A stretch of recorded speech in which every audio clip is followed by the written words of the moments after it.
Inutang ng Duterte administration sa 6 na taon ay mas mataas pa sa utang ng bansa mula kay President Quezon hanggang kay Pinoy.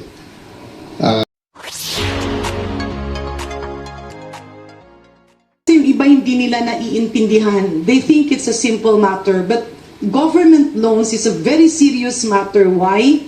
Sinangla mo kasi yung future ng iyong mga anak at mga apo. And sometimes it's even more than that.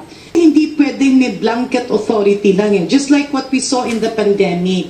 Nung pandemic kasi, parang naging excuse na umutang kaliwat kanan. Ilang bilyon ang inutang para sa bakuna. But when the vaccines were there, napakahirap nung distribution and accessibility. I hope I'm wrong.